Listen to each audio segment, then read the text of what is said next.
बिस्मिल्लाहिर्रहमानिर्रहीम। अस्सलाम वालेकुम। कमर मेकर जुल्करनैन इकबाल साहब के साथ एक नई वीडियो के साथ सुप्रीम कोर्ट से आपसे मुखातिब हूँ। हमें सुहेल रशीद साहब भी ज्वाइन करेंगे, लेकिन अहम तरीन केस की समाअत इस वक्त हमारे पीछे जारी है। आपको आज सुप्रीम कोर्ट में चहल पहल नज़र आ रही होगी। मखसूस नशिस्तों का ये केस है और उसमें सबसे बड़ी एंट्री जो आज हो चुकी है वो खैबर पख्तूनख्वा हुकूमत की है। खैबर पख्तूनख्वा हुकूमत ने अपनी मुतफर्रिक दरख्वास्त दायर कर दी है और कहा है कि जी हमें भी सुना जाए। पंजाब हुकूमत समेत जो बाकी दरख्वास्तें थी अपील की, उसमें एक बदनीयती ये थी, बेईमानी ये थी कि खैबर पख्तूनख्वा हुकूमत को उसमें फ़रीक ही नहीं बनाया गया था। चूँकि अब खैबर पख्तूनख्वा हुकूमत की भी एंट्री हो चुकी है तो बाकायदा तौर पर उनके वकील को भी अब सुना जाएगा। ये इंतहाई दिलचस्प सूरत हाल है और इसमें जो मज़ीद अपडेट्स होंगी वो भी आपके सामने रखेंगे। लेकिन दूसरा अहम तरीन केस जो आज कल के लिए मुलतवी हो चुका है, जजेस ट्रांसफ़र केस और सीनियरिटी का मामला इस्लामाबाद हाई कोर्ट का, उसमें बड़ी दिलचस्प एक अहम मोड़ आया है, वो आपके सामने रखेंगे। सुहेल रशीद साहब से भी इसके ऊपर तबसरा लेंगे, लेकिन जुल्करनैन इकबाल साहब की तरफ जाते हैं और पूछते हैं कि वो वकील जो नवाज शरीफ साहब के पुराने वकील हैं, पूरी शरीफ फैमिली को डिफेंड करना उनका काम है, और अब वो पंजाब गवर्नमेंट के एडवोकेट जनरल हैं अमजद परवेज़ साहब, उन्होंने एन उस वक्त जब केस कंक्लूड होने के इंतहाई करीब था, यानी जवाबुल जवाब जमा करवा दिया गया था सलाहुद्दीन साहब की तरफ से, जो कि वकील हैं 5 जजेस के इस्लामाबाद हाई कोर्ट की तरफ से, उसके बाद उनकी मुतफर्रिक दरख्वास्त और कहना कि मुझे भी सुना जाए, क्योंकि 1947 से लेकर 76 तक बहुत सारे ट्रांसफ़र होते रहे हैं, तो मैं जजेस को ये बताना चाहता हूँ कि हिस्ट्री क्या है। इस केसेस में उन्होंने भी अपने दलाइल देने के लिए अदालत से जो है वो रुजू कर लिया है। और दूसरी तरफ बेंच कह रहा था जी जी बिल्कुल, आप तो बड़ा अहम नुकात जो है उठा रहे हैं, इस पर ज़रूर बात होनी चाहिए, तो आपको वक्त देते हैं। तो कल के लिए समाअत जो है वो मुलतवी कर दिया है। जुल्करनैन इकबाल साहब की तरफ जाते हैं। जुल्करनैन इकबाल साहब, मज़ीद क्या तफसीलात हैं? ये अचानक जवाबुल जवाब कभी पहले सुना है कि यार केस कंक्लूड हो चुका और जवाबुल जवाब में इस तरह से दरख्वास्त आ जाए और टाइम भी दे दिया जाए, इजाज़त भी दे दी जाए? देखिए, एंट्री ऑफ एंट्रियाँ हो रही हैं सुप्रीम कोर्ट में। एक केस में KPK गवर्नमेंट एंट्री मार रही है, फिर दूसरे में पंजाब मार रही है। पंजाब गवर्नमेंट ने बोंगी ये मारी है कि उन्होंने जनाब एंट्री उस टाइम के ऊपर मारी है कि जब ऑलरेडी दे वर अंडर नोटिस, उन्हें आर्डर 27A का नोटिस हुआ था। मींस के मुआवनत के लिए तमाम सूबाई हुकूमतों को नोटिस जारी किए गए थे अदालत की जानिब से, तमाम ही ने अपने अपने जवाबात जमा करवाए। KP गवर्नमेंट ने उसमें जो इस्लामाबाद हाई कोर्ट के ज़ेर था 5 जजेस हैं, उनकी सपोर्ट की, जो पटिशनर्स हैं बाकी सब ने सपोर्ट की गवर्नमेंट की।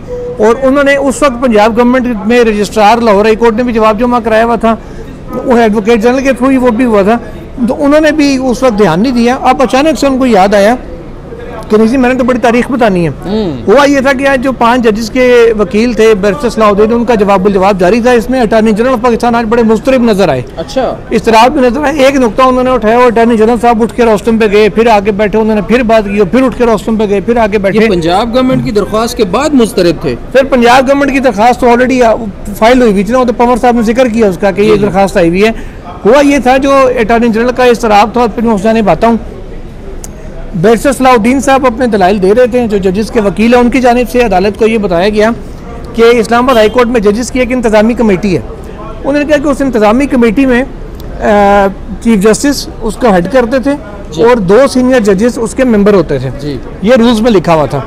उसके बाद उन्होंने कहा कि ऑल ऑफ अ सडन एक जब ट्रांसफ़र होती है तो ट्रांसफ़र के 2 दिन के बाद इंतज़ामी कमेटी में आ जाती हैं तब्दीलियाँ, और वो तब्दीली ऐसी आती है कि जस्टिस सरफराज डोगर साहब और जस्टिस खादिम सुमरो साहब, जिनको सिर्फ 2 दिन हुए होते हैं उसके इस्लामाबाद हाई कोर्ट में आए हुए, वो इस्लामाबाद हाई कोर्ट की इंतज़ामी कमेटी के दोनों मेंबर बन जाते हैं। वो कहते हैं सिर्फ बात यही नहीं रुकती, उसके बाद रूल्स में तरमीम की जाती है, और तरमीम भी इस अंदाज में की जाती है कि चीफ जस्टिस एंड 2 जजेस कर दिया जाता है कि बाकी 2 जजेस जो पहले रूल्स में लिखा था कि सीनियर जजेस होंगे, उनकी जगह रूल्स में ये तरमीम कर दी कि जो जजेस कोई और जज कोई भी हो सकता है, मीन्स के चीफ जस्टिस जिसको चाहे 2 जजेस को लगा सकते हैं। उन्होंने कहा कि अब ट्रांसफर जजेस जो हैं उनके ऊपर ये कमेटी बनी हुई है, और जजेस ने पूछा कि क्या इस कमेटी को चैलेंज किया गया है। इसी तरह अटॉर्नी जनरल ऑफ पाकिस्तान खड़े हुए, उन्होंने कहा कि जनाब ये हाई कोर्ट की इंटरनल फंक्शनिंग है, तो ये मैटर तो अदालत में ज़ेर समाअत नहीं है। इस पर जो बैरिस्टर सलाहुद्दीन ने कहा कि जनाब ये particular question justice Shakeel Ahmad साहब की जानिब से पूछा गया था, ठीक है अटॉर्नी जनरल साहब आपसे समाअत के दौरान, दलाइल के दौरान, उस वक्त आपने इसका जवाब नहीं दिया था। तो वही नुक्ता मैंने उठाया, मैं कोई नया नुक्ता नहीं उठा रहा। इस पर अटॉर्नी जनरल ने कहा जी नहीं, मेरे से बेशक सवाल पूछा गया था, लेकिन क्योंकि ये केस का हिस्सा नहीं है इसलिए मैंने इसका जवाब भी उस वक्त नहीं दिया था। ये फिर जस्टिस शकील अहमद साहब ने कहा ये एक सब्सिक्वेंट इवेंट है अटॉर्नी जनरल साहब। उन्होंने कहा जी बेशक सब्सिक्वेंट इवेंट हो, लेकिन ये is not part of the case, तो इसलिए जवाब में ये दलाइल नहीं दिए जा सकते। अच्छा, आपको मकसद सुन लें।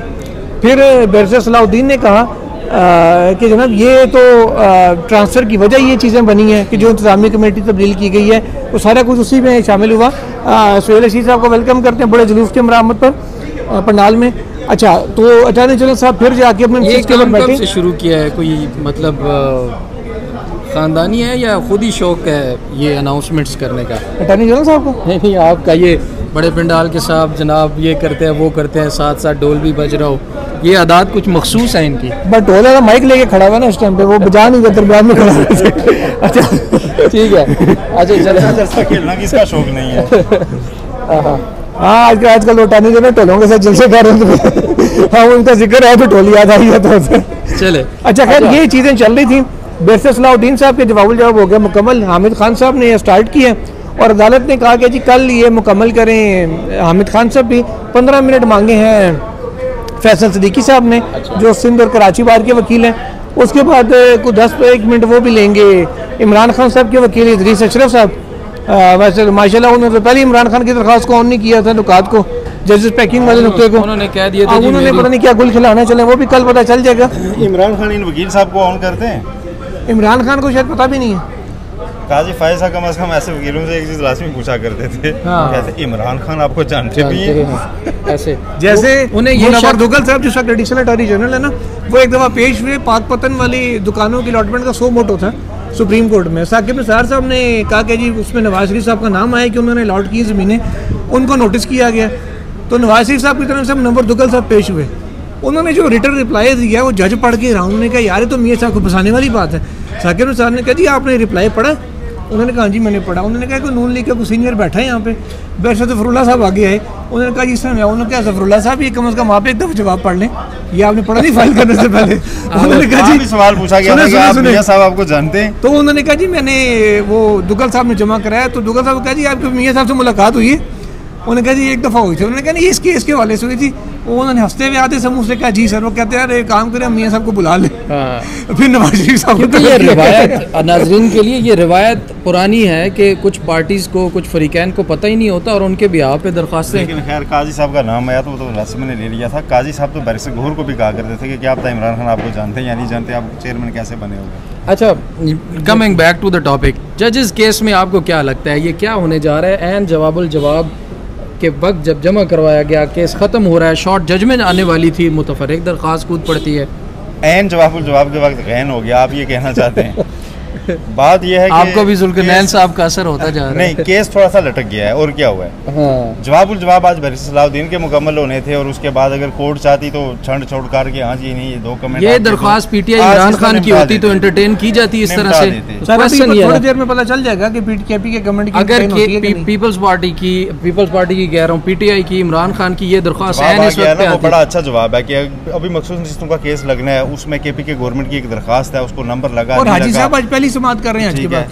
हाँ, तो वो एंटरटेन होती है या नहीं तो उसे पता चल जाएगा। खैर वो अलग अलग बेंच है, वहाँ पे सरबराह लागे, यहाँ सरबराह लागे, लेकिन मेंबर ऑलमोस्ट सेम है। बात यह है कि जवाबुल जवाब की सतह पे इस तरह की दरखास्त आना और उस पर दोबारा केस खोल लेना ये कोई मामूल की बात नहीं है, ठीक है, ये गैर मामूली बात है। अब उसमें है क्या, बैरिस्टर आज जब समाअत शुरू हुई तो उसमें जस्टिस सलाउद्दीन पंवर ने यह कहा जी कि एडवोकेट जनरल पंजाब को दरख्वास्त लाए हैं और उसमें जो है ना कुछ नए पॉइंट्स हैं और उसमें यह है कि एडवोकेट जनरल पंजाब ने रिकॉर्ड फिर बताया जी कि मैंने 1947 से 1976 तक का रिकॉर्ड फराहम किया है कि उसमें कब कब जजेस को ट्रांसफ़र किया गया। कीजिए वो ये वो अक्सर बाद में फिर भूल जाता होता है।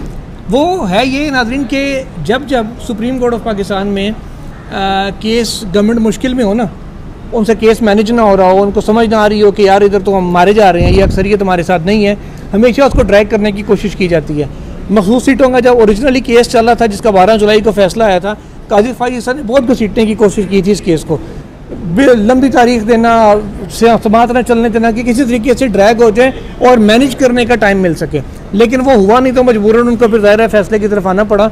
और अब भी सूरत हाल कुछ ऐसी ही है कि मुझे लगता है इस केस में भी, जजेस केस में भी कोई चीज़ें मैनेज नहीं हो पा रही, जिस वजह से को टाइम गेन करने के लिए, ड्रैग करने के लिए ये सारा किया गया। अदरवाइज आज के दिन तो मोहम्मद अली मदर साहब ने कहा था कि हम दलाइल मुकम्मल हो गए तो हो सकता है शॉर्ट ऑर्डर दे दें। अच्छा, एक चीज़ और बड़ी यहाँ पॉइंट आउट किया है बैरिस्टर सलाहुद्दीन ने। आज उन्होंने कहा जी कि इस्लामाबाद हाई कोर्ट ने प्रैक्टिस एंड प्रोसीजर रूल्स बनाए और रूल्स बनाने होते हैं हाई कोर्ट ने, और हाई कोर्ट की डेफिनेशन ये है चीफ जस्टिस एंड ऑल जजेस ऑफ हाई कोर्ट। तो वो कहते हैं जी कि ये फुल कोर्ट ही, वो कहते हैं जी कि 5 जजेस जिन्होंने यहाँ दरखास्त दायर कर रखी है उनको पता ही नहीं। तो जैसे मोहम्मद अली मजहर ने कहा जब उन्हें नहीं पता तो उसका मतलब है रूल्स नहीं बने। तो बैरिस्टर सलाहुद्दीन ने कहा नहीं, वो तो गजट नोटिफिकेशन भी हो चुका है। उन्होंने कहा जी वो तो फुल कोर्ट ने अप्रूवल देना था। ये जस्टिस मोहम्मद अली मजहर कह रहे हैं कि वो तो फुल कोर्ट ने अप्रूवल देनी थी। तो अब वो रूल्स भी और ये चीज़ें काफ़ी सारी जो है ना वो उसमें इन क्वेश्चन आ रही हैं, नई नई चीज़ें इस तरह खुल रही हैं और उनको ज़ाहिर जजमेंट अगर कोई भी देनी है तो उसमें काफ़ी चीज़ें एड्रेस करनी होंगी। कोई ना कोई उसमें मटेरियल देना था ना, वो मटेरियल इसका मतलब है अटॉर्नी जनरल भी नहीं दे सके थे। वो मटेरियल अब अमजद परवेज़ के कंधों पर आया है और अमजद परवेज़ की कमी तो उधर 190 मिलियन पाउंड स्कैंडल में जब से एडवोकेट जनरल पंजाब बने तो नैब भी महसूस कर रहा है कि वो होते तो हमारे इसमें स्पेशल प्रोसिक्यूटर होते और वो जाके इस केस को आर्ग्यू करते। वो अभी तक उन्होंने कोई स्पेशल प्रोसिक्यूटर नोटिफाई भी नहीं किया। सर एक चीज़ ये ना कि अमजद परवेज़ साहब खाली ये Nawaz Sharif and Sharif family के वकील नहीं रहे, इमरान खान के साहब के खिलाफ जो प्रोसिक्यूशन हुई इलेक्शन कमीशन ने जो की, जिसके तहत वो हुमायूं दिलावर साहब ने सजा दी, तो वो इमरान खान के खिलाफ भी वकालतें वही करते रहे खाली।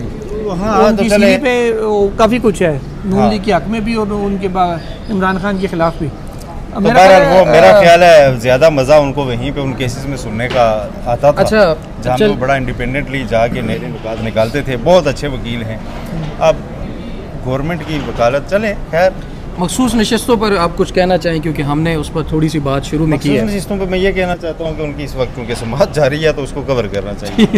चले जी, चलते हैं। मखसूस नशस्तों की जो भी अपडेट्स होंगी उसके साथ दोबारा अगली वीडियो में मिलेंगे। जुल्करनैन इकबाल साहब के साथ सोहेल रशीद और कमर मेकन को इजाज़त दीजिए। अल्लाह निगहबान।